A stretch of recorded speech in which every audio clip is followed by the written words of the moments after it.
dreams of becoming a millionaire can come true not once, but twice. In the first 2 months, one lucky AfriCell subscriber will win a cool $1 million. Another lucky winner will take home another $1 million just 2 months after that. But wait, there's more. We've got loads of cash prizes to be won every week. Simply buy a minimum of $10 in credit or data. So the more you buy, the better your chances of hitting the jackpot. Nickel Millionaire 2.0. Join us every Monday, Wednesday, and Friday at 9 p.m. live on GRTS. AfriCell, creating millionaires, changing lives.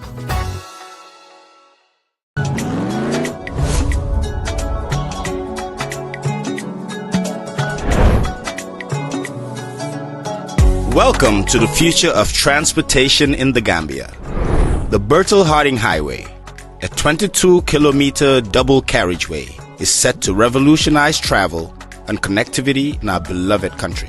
For pedestrians, safety begins at the crossing. Use designated pedestrian crossings marked with patterned reflective signs known as cat eyes to ensure visibility and safety. Communities living along the highway must adapt to new safety measures.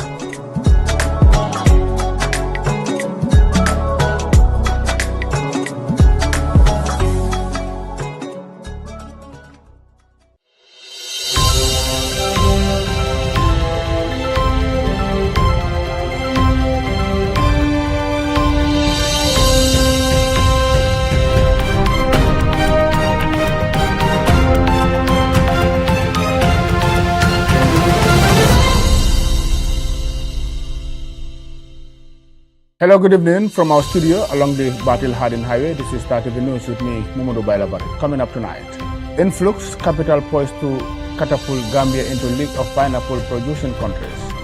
SSHFC donates food items to sick pensioners. Rosatu Group of Schools extends condolences to Star FM, Star TV over Mumudu Lamin Sanyang's untimely demise. National Eye Health Program commemorates World Glaucoma Day. On the international news, DRC refugees in Burundi endure dire conditions after fleeing M23 rebels. Support for President Yoon, security increase outside Constitutional Court. These stories and many more in just a moment.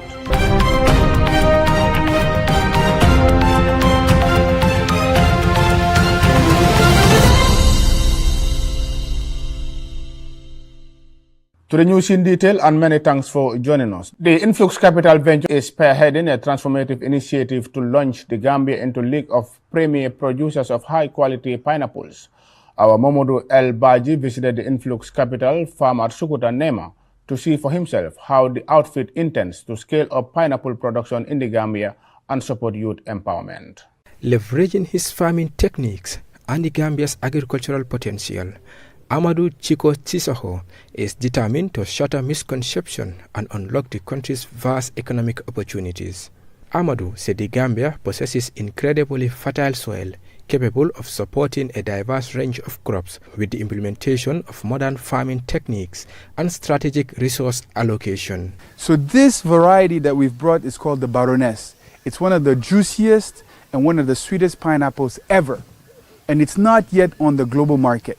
So it's the opportunity for the Gambia to become one of the leading producers of a premium pineapple with a unique taste. And so we spoke about the soil.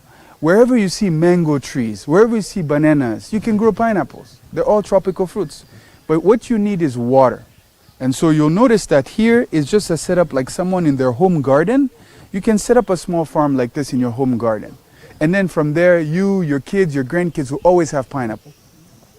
But if you have a farm, let's say you've planted oranges or mangoes or cashew or any type of trees that are still young, you can grow pineapples in between as a means of intercropping. With this initiative, the CEO of Influx Capital expressed confidence that they can position the Gambia as a dependable pineapple producing country, not just in the sub-region, but on a global scale. With My Farm Gambia, we want every single week to be training people on pineapple production. It's very simple. In a day, you can learn how to produce pineapple. But we also want to find Gambian who are in large-scale agricultural production. We're not your competitor, right? Our goal is not to also be producing at large scale. We have a vision is to create the industry. And to create the industry, you have to work with people who are large scale, people who are medium scale, and people who are small scale. Even with the women gardens, we're going to give seedlings to women gardens. across the country so that because they're very resilient, they're there every day, they can maintain. And so our goal over the next first 2 years of our project is to spread out the knowledge and spread out the seedlings as much as possible. Once that's done, it's finished. Sissoho's vision is grounded in the undoubtable economic potential of pineapple farming, which he described as a multi-million-dollar opportunity for the Gambia. He aimed to dispel the pervasive myth that pineapples cannot flourish in the country's climate and soil conditions. The company focuses on empowering local farmers, promoting innovative farming practices, and unlocking the vast agricultural potential of the region. Meanwhile, the founder and CEO of My Farm, Marit Odirhem, dilated on how My Farm is changing the lives of young Gambians in different ventures, saying that key among their objectives is to promote creativity in the Gambia. I started My Farm, 4 of us, in 2010. And wanted to see what we can make out of it. And it's been an education journey also for us. At that time we made this slogan, an education journey from seed to business, because we wanted to focus on farming and how for governments to really make money. And it was about empowering the youth. That was what we wanted. And after that it has evolved over time. And for now we see it as a creative hub for us to develop education methodologies that we are replicating in Gambia, but also scaling outside of Gambia. My Farm provides free training opportunities for young Gambians in various areas of intervention, such as tailoring, farming, pastry, food and beverages, among others. For Star TV, I am Motu El Baji. In a remarkable display of kindness and compassion, the Social Security and Housing Finance Corporation on Thursday reached out to 67 bedridden pensioners across the country with food aid. The consumables were delivered to the representatives of the beneficiaries in a ceremony held at the corporation's head office in Banjul. This food aid underscores SSHFC's commitment to alleviate the challenges faced by retired individuals, particularly during the holy month of Ramadan. Hadija Aju has more in this report. The Social Security and Housing Finance Corporation has made it a tradition to extend food assistance to sick pensioners on an annual basis. This initiative is in recognition of the financial constraints that some pensioners endure. The Social Security and Housing Finance Corporation brought smiles to the faces of pensioners. It doled out rice, potatoes, cooking oil, sugar, onions, and tins of tomato paste to them. The thinking behind this intervention was to ease the pensioners' burden during Ramadan and Lent. The Managing Director of Social Security and Housing Finance Corporation, Salum Malang, underscores the importance of this initiative, describing it as a way of honoring the pensioners for their dedication to the growth of Social Security and Housing Finance Corporation over the years. Standing tradition for Social Security and Housing Finance Corporation that every Ramadan we give a hand of extension to our bedridden customers. And this year is unique because it concerns both Ramadan and Lent. We all know from our religious background that this is the period, dedicated, not purposely dedicated, but this is a very important period for extending hands of support to the vulnerable people. He reiterated Social Security and Housing Finance Corporation's commitment to ensuring that pensioners remain supported. It is both our duty and our honor to give back to you, not just through words, but through meaningful actions that demonstrate our gratitude and respect. This gesture, though modest, is a token of our appreciation and a reminder that your contribution will never be forgotten. Speaking on behalf of the beneficiaries, Alaji Toxfal thanked the Social Security and Housing Finance Corporation for its continuous support. Our midst, you have religious people around. At the same time, you have the two highest faiths in this country. The Christians and the Muslims are observing their Lent, and the Muslims are observing their Ramadan. This is a gesture that we really adhere to. It's charity. We say charity. It begins at home. Yes, Social Security has done it because they've given us the charity. It started from here, and I know it will not end here because this is one of their social and corporate responsibility. The Social Security and Housing Finance Corporation has been steadfastly easing the burden of pensioners during Ramadan and Lent, as many age and cannot continue providing for their families as they used to. For Star TV News, I am Hadijaju. Rosato Group of Schools were the latest to extend condolences to Star FM and television as the media group continues to receive condolences messages following the tragic passing of dedicated staff member Modu Lamin Sanyang.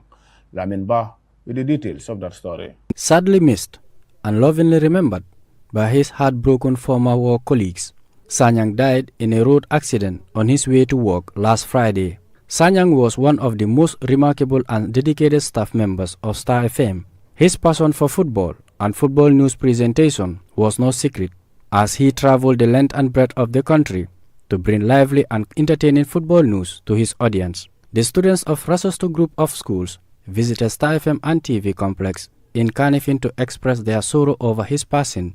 During their first visit, they found Mod Lamin to be very welcoming. The managing director of Star FM and TV, Mr. Kausu Baji, expressed gratitude for the school's generosity of spirit. We stay together as family, stay together as neighbors. From day one, when you came here, when I said, it was an oversight because we didn't do any survey to know who were our immediate neighbors. But you have actually shown us that regardless of it being an oversight, you have shown us to be good neighbors. You paid a courtesy. Within a short notice, you responded to our request for the International Children's Day. And today also, we've also seen you coming to this case. So we really appreciate it, and we will continue to look forward for more social partnership. Rosasto student Fatima Jawara said, On behalf of the entire staff and students of Rosasto Group of Schools, I am here to express our deepest condolences on the passing of your hard-working staff, Modu Lamin Sanyang. We are deeply saddened to hear about your loss. We believe Mr. Modu Lamin Sanyang was not only a valued member of your team, but also a cherished friend to many. His dedication, kindness, and positive spirit left an indelible mark of your company and all who have had the privilege of working with him. Fatima said the school is open to providing staff family any support they can in this difficult phase. For short of providing the comfort we wish to convey. However, we hope that you find solace in the cherished memories you have of Mr. Modu Lamin Sanyang and the love and support of those around him. If there is anything we can do to support you during these times, please do not hesitate to reach out to us. We are here for you in any way you need. Thank you for your kind attention. In a similar development, the management of iAfrica paid a courtesy call to Mr. Kausu Baji to express their solidarity over Modu Lamin Sanyang's departure to Allah's golden showers. Mohamed Lamin Ba, Star TV News. May his soul rest in Jannatul Firdaus. The National Eye Health Program under the Ministry of Health on Monday kickstarted activities marking World Glaucoma Week. The commemorative event is being held at the Sheikh Zayed Eye Care Health Center in Kanifing. Lamin Ba again. The World Glaucoma Association leads the annual commemoration of the World Glaucoma Week. The observance of the day this year began on March 9 and ends on the 15th. The theme for this year's World Glaucoma Week is Uniting for Glaucoma-Free World, and it aims to promote awareness of glaucoma and encourage regular eye checkups for early detection and prevention. Glaucoma is often described as the silent theft of sight, stands as the leading cause of irreversible blindness globally. Millions of lives are profoundly impacted, with studies estimating that the disease accounts for 11% of all eye conditions. In 2020 alone, approximately 76 million people were affected by glaucoma globally, a figure that continues to grow. Risk factors include genetics, age, myopia, smoking, and family history, with individuals of certain racial backgrounds facing heightened vulnerability. This year's observance featured an array of impactful activities, including free glaucoma screenings at the Sheikh Zayed Regional Eye Care Center and various eye clinics nationwide. Public health education campaigns on television and radio further amplified the event's mission, emphasizing the critical importance of early diagnosis. Ida Cisse, commercial manager at Comium, commended the National Eye Health Program and Sheikh Zayed Eye Care for their dedication to community wellness. She stressed the urgency of raising awareness and uniting efforts to combat glaucoma-related blindness. Early detection and treatment are essential to preventing irreversible blindness. This is why Comium is proud to support this campaign, raising awareness, providing access to screenings, and ensuring that more people understand the importance of eye health. We commend the Sheikh Zayed staff for their dedication and commitment to this cause. Together we can build a future where preventable blindness is reduced for every Gambian and the opportunity to safeguard the sight of everyone. A survey conducted in the Gambia in 1986 identified glaucoma and cataracts as primary causes for vision impairment, with only one professional addressing these issues at the time. Today, the country boasts 10 centers specializing in eye health, achieved through collaborative partnerships with organizations such as One Sight. The deputy manager of the National Eye Health Program, Mr. Bakari Diba, underlined the significance of teamwork in addressing this public health challenge. He urged Gambians to prioritize regular eye checkups to enable early detection of glaucoma, which is pivotal in preventing irreversible damage. As we observe World Glaucoma Day or Week, let us all reflect together and redouble all our efforts in creating a more comprehensive glaucoma service across the country. We are encouraging the general public, especially those who have glaucoma in their family history, to visit any of these secondary eye units so that you can have a proper screening. The National Eye Health Program will continue to work together in the provision of much needed services by rendering services to Gambian people. Mr. Winston Cisse, CEO and consultant ophthalmologist, highlighted the alarming impact of glaucoma. Glaucoma is the leading cause of irreversible blindness worldwide and is associated with a reduced quality of life. And some of the risk factors include age, gender, myopia, genetics, family history, smoking, race, systemic hypertension and hypertension, use of systemic or topical steroids, migraine, obstructive sleep apnea syndrome, and most significantly, increased intraocular pressure. Despite the strides in eliminating glaucoma, more work remains. Officials said the increased number of individuals seeking early treatment is encouraging, but a concerted push for widespread education and timely intervention is still vital. The commemoration of World Glaucoma Week by the National Eye Health Program serves as a powerful reminder that vision health is a shared responsibility through ongoing collaboration, education, and proactive care. The goal of a glaucoma-free world can become a reality. Mohamed Lamin Ba, Star TV News. From that story by Lamin Ba, we will now be going for a short break. When we come back, we look at news beyond our borders. Stay with us. Africell is bringing a revolution. Step into the future with Africell's 5G. Get 40 Mbps for only $6,000, 60 Mbps for $7,000, 100 Mbps for only $11,000, and open data speed for only $20,000. All these unlimited data bundles are valid for 30 days. Enjoy lightning speed internet, unmatched quality, and limitless possibilities. Africell, lighting up the Gambia with speed of tomorrow. Send money to Gambia for free! You can now send money via MoneyGram to AfriMoney in Gambia anytime, anywhere. Simply go on to MoneyGram.com or the app and select Pay through AfriMoney to send. Make sure the receiver is registered on AfriMoney in Gambia or get them to dial *777# to register. Instantly, the money comes into their AfriMoney wallet. No hassle, no wait times, complete ease. Cash out at any AfriMoney agent or AfriCell outlets. Free cash out, no sending fees.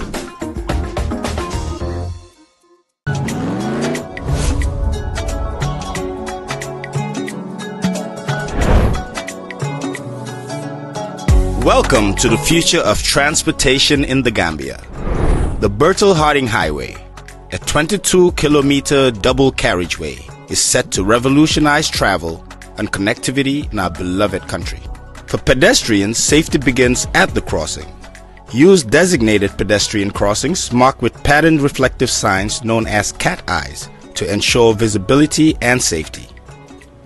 Communities living along the highway must adapt to new safety measures.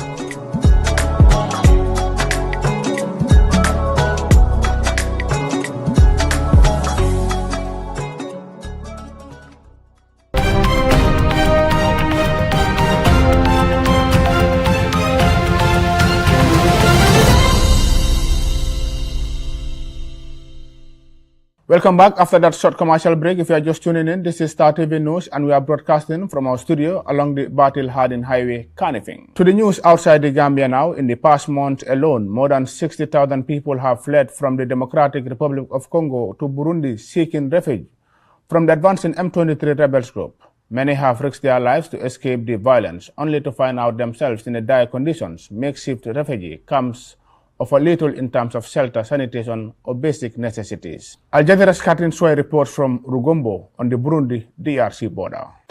Furaha Tumaini's 6-year-old child drowned here last month.